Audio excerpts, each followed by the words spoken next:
YouTube, what's up? Welcome to the third installation of questions and answers. Alright, let's get started. Jeep and Dan asks, how do you keep the CEL check engine light off with no cats? Custom tune or simulators?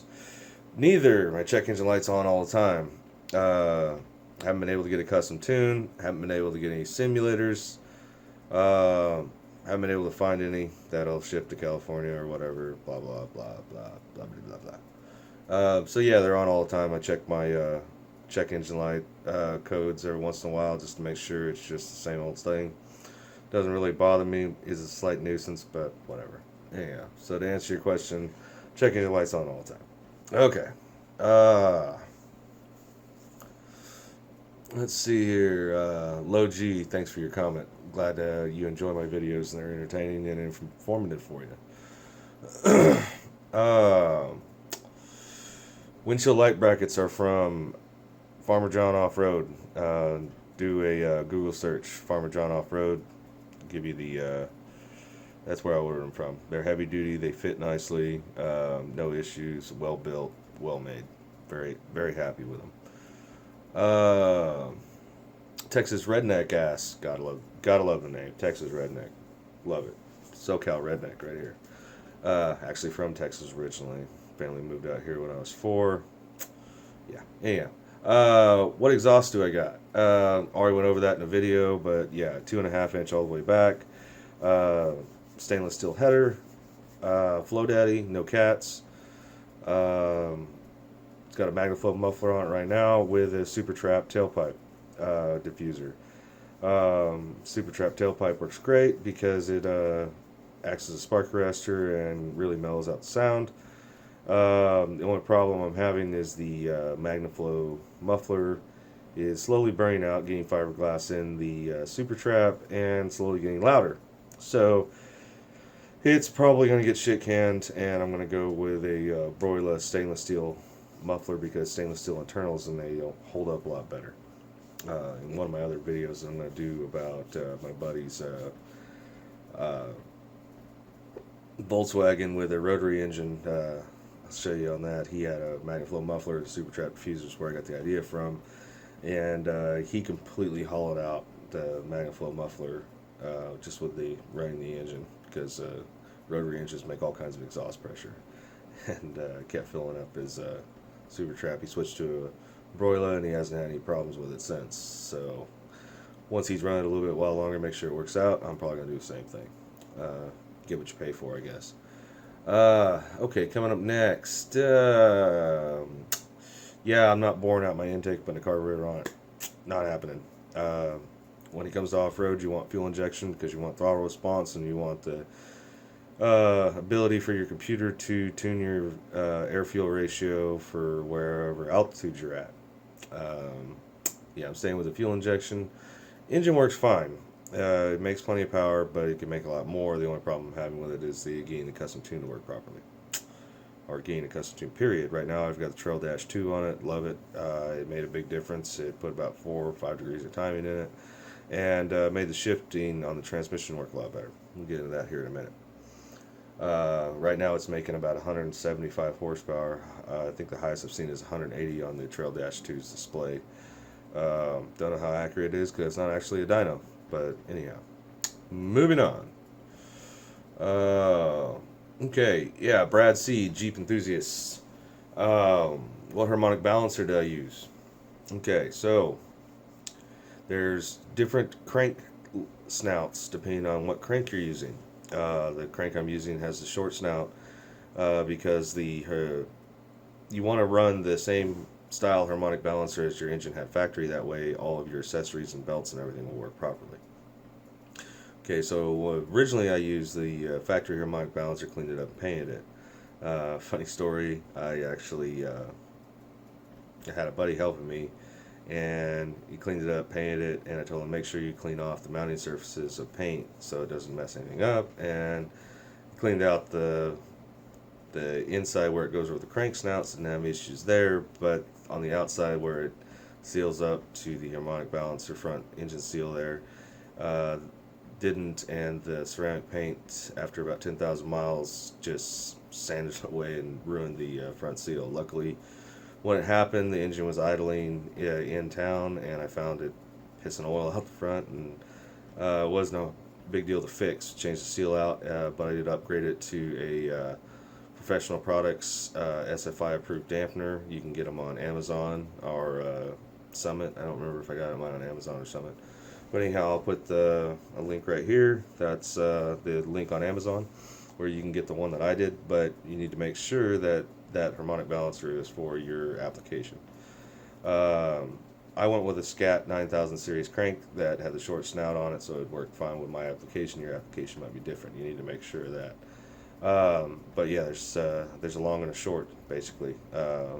So when you're selecting the cranked shaft you're using in your stroker engine, make sure that it'll work with your harmonic balancer. That way all your accessories will work properly and you won't have any issues there.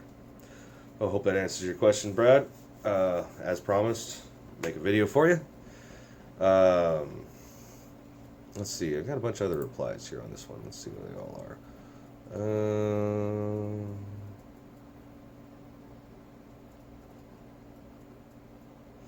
Oh yeah, a bunch of people have said, you know, I should take my PCM out and send it to this guy or that guy. I don't want to send my PCM out. I want to have my engine dyno tuned on a dyno, and then tune for the dyno on how the thing runs, so I can change shift points, so I can change coolant temperatures, fan coolant temperature values, change torque converter lockup, all kinds of things. And I don't want to just send it out and get a generic tune, so that's why I haven't done that. Eventually I'll find a tuner that can tune it, but for right now the Trail Dash 2 is doing everything I need to do, and the Jeep gets me everywhere I need to go, and it has plenty of power. I recently bought an 01 C5 Corvette, and it really made my Jeep feel slow after getting out of that hot rod. But anyhow, more to come on the my new Corvette section. Already got some videos working on that. Anyhow, moving on. What lift is that? Asked Gangster Rap 69. Anyhow, there's a final build video goes over that, but it's a rough country long arm lift kit with different springs, different shocks. It's 5.5 inches of lift. Works great. Anyhow, check out my build recap videos and stuff like that. I'll go over that. My latest flexing video, I believe Jeep Flex 2.0 goes over that. There'll be a link to that right here. Let's see. Okay, Juan asks, he's got a similar build 4.6 stroker engine, different cam, different pistons, doesn't have a header, and his cats are glowing red hot, 2500 RPM. It's running 24-pound injectors. Scan tool says it's too rich. Okay, here's your deal. Something's probably amiss. I'm running 24-pound injectors with mine, and the fuel trim's at 0. The long-term fuel trim's at 0. So my guess is there might be something amiss. Maybe your map sensor's bad, or your OTA sensors are bad, or maybe there's a vacuum leak or exhaust leak or something like that. That could be causing, like, especially if you have an exhaust leak before your O2s, being in a lean condition, fattening up your engine, causing it to put too much fuel through your catalytic converters, which is causing them to burn red hot. That would probably be my most...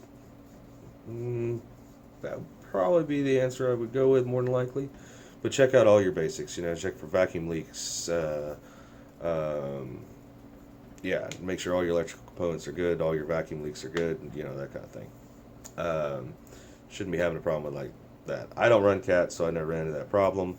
When we did the first fire up and did the cam break-in on the new engine, one of the stainless steel header tubes started glowing red hot, and we shut the engine off and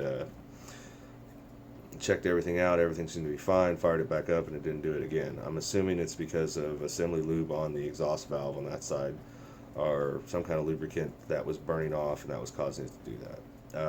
But besides that, I haven't had that problem. I don't run CATs. CATs for quitters. Guys like, you know, Al Gore. Not my fan. Anyhow, yeah, when they stop burning coal and doing all the other things that pollute the environment, maybe I'll care and put cats on my ship. But until then, not having it. Anyhow, I hope I answered your question. If you have any more problems, ask more questions, and I'll answer them as best I can. Okay, and if you're in the Southern California region, bring it over. I'll check it out personally. Yeah, outside of Bakersfield. Uh, oh, Nathan Cortez asks, are four-hole injectors and throttle body on a stock 4.0 WJ worth it, basically? So anyhow, before I stroked my engine, the 03 WJ that I had that got wrecked, I put the same injectors that are on my Jeep right now. We're in it, and a 62 millimeter bored out throttle body, and big improvement. Any best One of the best improvements that you can do to your engine is putting the 4-hole injectors in it above, as opposed to the squirt gun ones that come with it. You're going to get better fuel optimization, better fuel economy, better throttle response, better idle characteristics. You put the 24-pound injectors in it, or 22s, or whatever, with your stock engine. I mean, 24s might be a little big, but I didn't have any problems with it. Just the long-term fuel trim just leaned it out, shortened the injector pulse width. One of the nice things otherwise is your injectors are going to run cooler because the duty cycle is not going to be as long because the injector pulse width. And the 4-hole injectors run cooler, atomize better, don't clog up as bad, all kinds of upgrades. And you can get them on eBay, remanufactured set that are flow tested and completely equal and all that stuff to give real great, all that for 120, 150 bucks, whatever it is. Great upgrade. Make sure that you put a little petroleum jelly on them when you install them. That way you won't have any leaks. As far as your throttle body is concerned, installing the larger throttle body on a stock engine is going to lessen your intake air velocity, which is not the end of the world. I didn't notice any low-end problems whatsoever when I put mine on after I figured out that I needed to tighten up the detent cable a little bit, because basically your engine's getting more air sooner with less throttle angle. So when you crack the throttle open this much, say you're getting 25 cc's of air, now you're getting 50, just for example. So when you open it the same amount, you're getting more airflow. So your engine's trying to run harder, and you're getting more response there, but your transmission shift points are not changing, and your shift down's not changing unless you tighten up the detent cable, transmission shift cable on your throttle body, which is easy to do. You just need to take and pull the little clip out, pull it out a little bit, maybe 1/16, eighth of an inch, put it back in, test drive it, see how it goes. It'll make it shift a little harder. It'll make it downshift sooner. It'll hold gear longer the tighter you make it. And there is too tight. Trust me, you'll figure it out. Because it'll bang.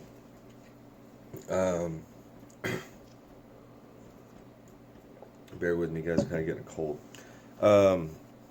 But yeah, the 62 millimeter bored out throttle body on a stock engine, yes, it's still a good upgrade. You're going to get more top end performance out of it.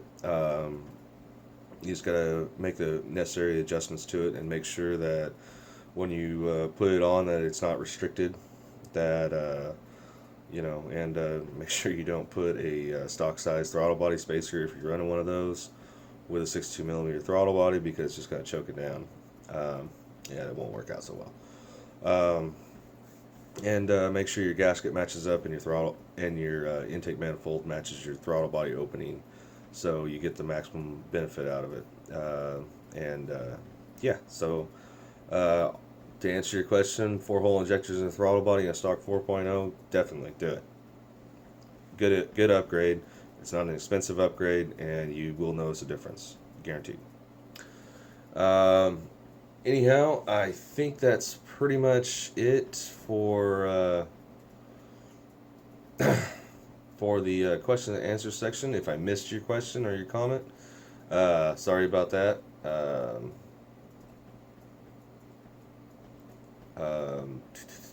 Just doing a little quick scroll. Oh, okay. Transmission and other upgrades to make the powertrain last with the extra power. Okay, well, you guys already know about the Yukon axles that I got from Andy's Ring Opinion video right here. Um, Check that out. It's also got 456 gears front and rear. They're G2s. They were installed at 4 Wheel Parts, Bakersfield. It's got a Detroit rear locker, which Detroit rear lockers are awesome.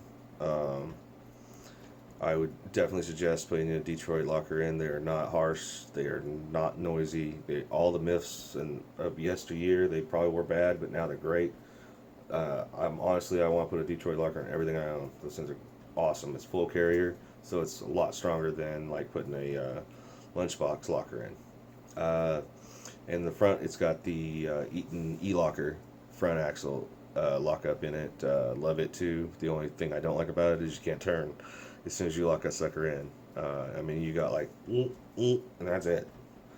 And then it starts kicking back, and if you hold it too hard on doing that, you're going to break an axle. Yeah, so it's the only thing I don't like about that. It's more of a straight line piece, but yeah, it still works great. Love it. That's the upgrades I've done thus far, and it's got a Tom Woods custom front drive shaft because I deleted the Zepper style or whatever that comes in those things because it wouldn't work with the 5.5-inch lift. Transmission to make the transmission work better. The WJs have a great transmission cooler in them already. I like to run my engine a little cooler, about 160, which also aids in getting a little more of that heat away from that transmission cooler and makes everything run a little cooler. The Trail Dash 2 it adjusts your shift points, shift firmness. It gets full use of the transmission.